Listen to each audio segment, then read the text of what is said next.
Hello everyone, discrete mathematics मा हामीसँग next topic छ that is the fundamental algorithms. Fundamental algorithm मा हामी के हेर्छौं भने फर्स्टमा what is meant by algorithm. Algorithm भनेको चाहिँ के हो हेर्छौं।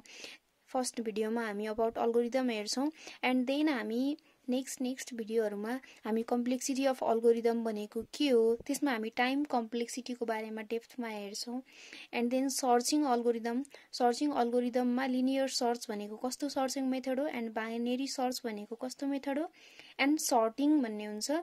सर्टिङमा चाहिँ हाम्रो जुन भ्यालु हुन्छ त्यसलाई सर्ट गर्ने चाहिँ प्रोसेस भनेको हामी कुन हेर्छौं bubble sort and insertion sort हेर्छौं। सो हामी फर्स्टमा चाहिँ अहिले के हेरिन्छ what is meant by algorithm. Algorithm भनेको चाहिँ के हो, हामीले चाहिँ अल्गोरिथम भनेको के हो थाहा छ। कुनै पनि टास्क हामीले परफर्म गर्दै छौं भने त्यसलाई चाहिँ स्टेप वाइज परफर्म गर्ने, कुनै स्टेपहरु चाहिँ लिस्टिङ गरेर त्यो स्टेप फलो गर्दै त्यो टास्क कम्प्लिट गर्नेलाई चाहिँ step by step task complete गर्ने प्रोसेसलाई हामी के भनिन्छ अल्गोरिथम भनिन्छ। भनेको an algorithm is a finite set of instructions that if followed भनेको कुनै एउटा फाइनाइट सेट अफ इन्स्ट्रक्सन भनेको हामीलाई जहिले पनि algorithm finite set of instruction infinite हुनु भएन। कुनै टास्क परफर्म भएर आउटपुट आउनलाई सेट अफ इन्स्ट्रक्सन्स के हुनु पर्यो फाइनाइट हुनु पर्यो and that if followed accomplishes a particular task भनेको त्यो स्टेपहरुलाई सेट अफ इन्स्ट्रक्सन हामीले फलो गर्यौं भने त्यसले कुनै एउटा पर्टिकुलर टास्क परफर्म गर्छ भने त्यसलाई चाहिँ हामी के भनिन्छ अल्गोरिथम भन्ने भयो। So algorithm is a step by step method to solving a problem. Algorithm भनेको चाहिँ कुनै प्रब्लम सोल्भ गर्ने के हो एउटा मेथड हो। लेट अस सपोज हामीले चाहिँ के गर्नु पर्यो एउटा अल्गोरिथम फाइन्ड आउट गर्नु पर्यो। कुनै एउटा सिक्वेन्स अफ नम्बर छ, नम्बरहरुको सिक्वेन्स छ, त्यहाँबाट हामीले के फाइन्ड आउट गर्नु पर्यो म्याक्सिमम भ्यालु चाहिँ कुन हो फाइन्ड आउट गर्नु पर्यो भने हामी त्यसलाई अल्गोरिथममा लेख्दा हामी कसरी लेख्न सकिन्छ।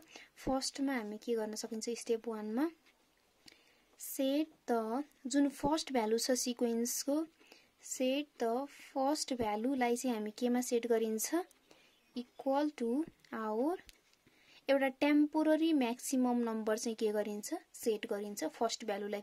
अब त्यो फर्स्टकै भ्यालु चाहिँ म्याक्सिमम हुन पनि सक्छ नहुन पनि सक्छ, त्यहाँ भित्र अरु कुनै चाहिँ म्याक्सिमम भ्यालु हुन पनि सक्छ। भनेको हामीले के गर्ने भयो स्टार्टिङमा चाहिँ फर्स्टबाट चेक गर्दै गइन्छ नि। भनेको अब यहाँ 1 5 8 9 2 3 जसरी पनि नम्बर भएको हुन सक्छ हामीसँग। अब फर्स्टमा हामीले के गरियो फर्स्टको भ्यालुलाई चाहिँ as a temporary maximum number हो भनेर चाहिँ सेट गरियो फर्स्ट स्टेप भनेको। अब नेक्स्ट भनेको त हामीले के गर्नु पर्यो यो टेम्प म्याक्सले यहाँको सबैसँग 1 बाइ 1 के गर्नु पर्यो कम्पेयर गर्नु पर्यो। भनेको फर्स्टमा अब कुनले कम्पेयर गर्छ सेकेन्डले compare second integer to our यसले के गर्छ टेम्प म्याक्ससँग कम्पेयर गर्छ। Then if the integer is greater अब यो हाम्रो टेम्प म्याक्स भन्दा देन आवर टेम्प म्याक्स भन्दा ग्रेटर रहेछ भने यसलाई हाम्रो टेम्प म्याक्समा सेट गरिन्छ। Set it as our new temporary maximum number. Otherwise हामी के गरिन्छ त्यो नम्बरलाई इग्नोर गरिन्छ र टेम्प म्याक्स हाम्रो जुन छ त्यही लेखिन्छ। अब यो केसमा हुन्थ्यो भने हाम्रो अब temp Max new temp Max के हुने भयो 5 आउने भयो। अब यसले फेरि अनदर नम्बरसँग कम्पेयर गर्ने भयो। त्यही भएर रिपिट द प्रोसेस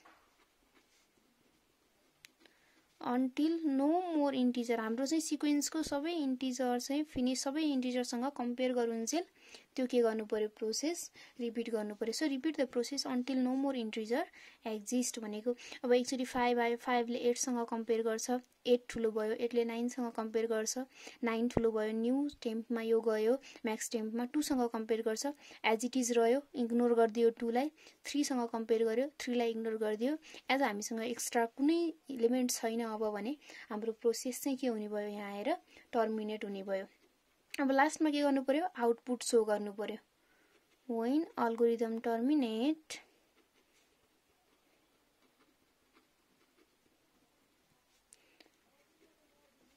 त्यो जुन टेम्प म्याक्समा भएको भ्यालु हुन्छ त्यही हाम्रो चाहिँ के हुन्छ अब टर्मिनेट हुँदा टेम्प म्याक्समा 9 थियो भने 9 नै हाम्रो म्याक्सिमम भ्यालु भएको इन्टिजर भयो। यसरी चाहिँ हामी कुनै एउटा टास्क पर्फर्म गर्ने अल्गोरिदम चाहिँ स्टेप वाइज लेखिन्छ।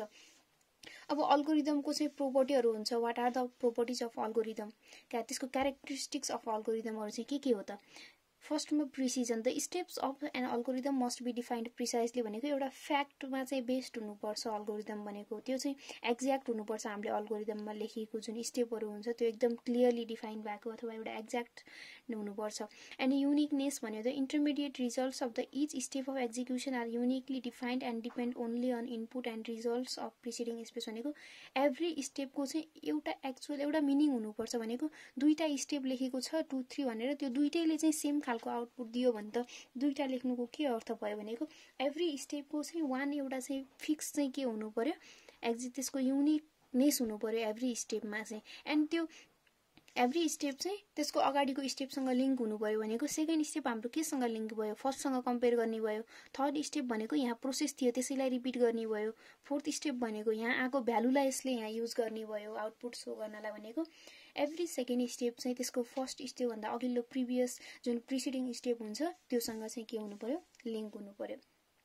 एन्ड फाइनाइटनेस भनेको हामीसँग फर्स्टमा डेफिनेसनमै छ। And algorithm is a finite set of instruction, त्यसमा चाहिँ त्यसको इन्स्ट्रक्सन फाइनाइट हुनु पर्यो। एन्ड त्यो कुनै एउटा स्टेप कम्प्लिट गरिसकेपछि चाहिँ त्यसले के गर्नु पर्यो, एउटा केही डिजायर्ड आउटपुट चाहिँ प्रोड्युस गर्न सक्ने हुनु पर्यो।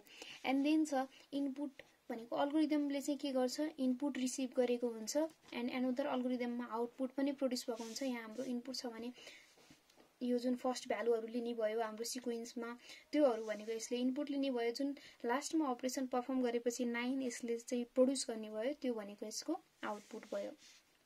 एन्ड जेनरलिटी भनेको the algorithm applies to a set of inputs.